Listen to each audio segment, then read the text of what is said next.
Kisah berdirinya Masjid Nabawi yang dibangun oleh Nabi Muhammad SAW. Masjid Nabawi menjadi salah satu masjid terbesar, termewah, dan terindah yang ada di seluruh dunia, dan masjid ini pun mengandung sejarah penting bagi umat muslim di penjuru dunia. Awalnya masjid ini dibangun oleh Nabi Muhammad SAW, dan dari masjid inilah beliau mulai mengembangkan dakwah dan syiar Islam ke berbagai penjuru negeri. Masjid yang terletak di kota Madinah, Arab Saudi ini, hingga kini menjadi tempat makam Nabi Muhammad SAW dan para khalifah Islam awal. Masjid Nabawi juga menjadi pusat ibadah, kegiatan keagamaan di Madinah, dan sebagai salah satu destinasi yang biasa dikunjungi oleh umat muslim ketika menunaikan ibadah haji dan umroh. Ditulis dalam buku Keajaiban Masjid Nabawi, karya M. Irawan, diceritakan bahwa Masjid Nabawi merupakan masjid kedua yang dibangun oleh Rasulullah SAW setelah Masjid Quba. Berikut adalah sejarah didirikannya Masjid Nabawi beserta keutamaannya dari masjid-masjid yang lain. Sejarah awal dibangunnya Masjid Nabawi. Masjid Nabawi dibangun oleh Rasulullah SAW sejak pertama beliau menginjakkan kaki di kota Madinah, tepatnya di tempat unta tunggangan Nabi Muhammad menghentikan perjalanannya.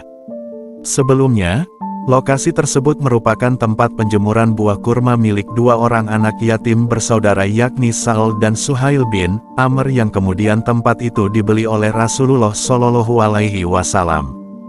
Awalnya, masjid tersebut hanya berukuran sekitar 50 x 50 meter dengan tinggi atap sekitar 3,5 meter.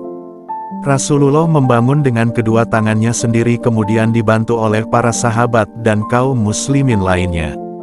Tembok, keempat sisi masjid ini terbuat dari batu bata dan tanah. Sementara atap masjid terbuat dari daun kurma dan sebagian atapnya dibiarkan terbuka dengan tiang penopang yang terbuat dari batang pohon kurma. Selama 9 tahun, Masjid Nabawi digunakan tanpa penerangan sama sekali di malam hari. Hanya saja, ketika waktu Isya dibuatlah sedikit penerangan dengan membakar jerami di sekitar masjid.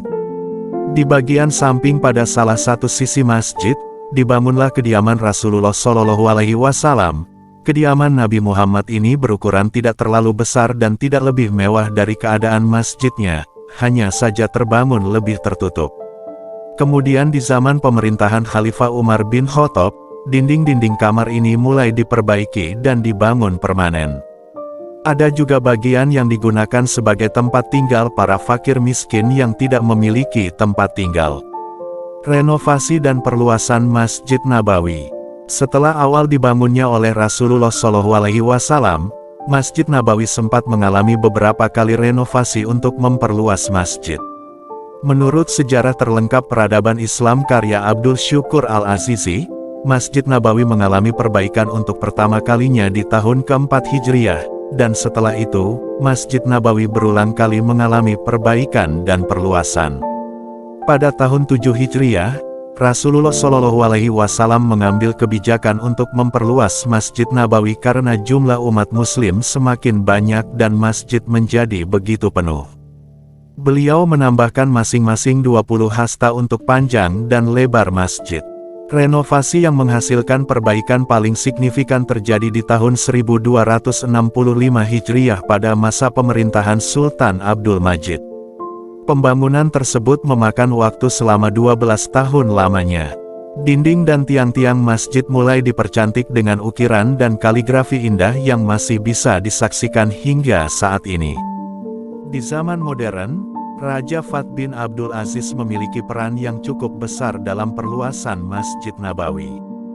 Hasilnya, luas seluruh bangunan masjid kini menjadi 165.000 meter persegi.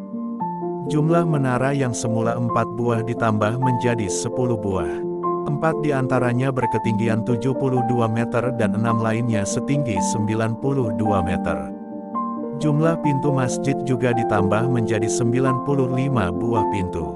Kini, Masjid Nabawi semakin tampil megah, indah dan dapat menampung sekitar 535.000 orang. Keutamaan Masjid Nabawi.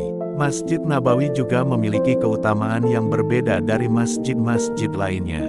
Ahmad Hawasi dalam buku Mengais Berkah di Bumi Sang Rasul menjelaskan bahwa melaksanakan ibadah sholat di Masjid Nabawi ternyata memiliki pahala yang berkali-kali lipat dari masjid lainnya.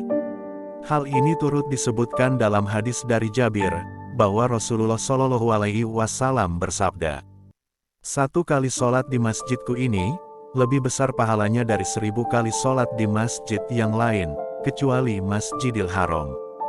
Dan satu kali sholat di Masjidil Haram, lebih utama dari 100.000 kali sholat di masjid lainnya." Hadis riwayat Ahmad. Wallahu alam bishawab. Itulah tadi kisah sejarah Masjid Nabawi sebagai masjid kedua yang dibangun oleh Rasulullah Shallallahu Alaihi Wasallam. Semoga umat muslim dan kita semua dapat berkesempatan untuk berkunjung ke Masjid Nabawi dan menunaikan ibadah dengan pahala yang berlipat ganda. Amin. Terima kasih sudah menonton video ini, dan jangan lupa dukung terus channel ini dengan cara subscribe, like, dan komen. Assalamualaikum warahmatullahi wabarakatuh.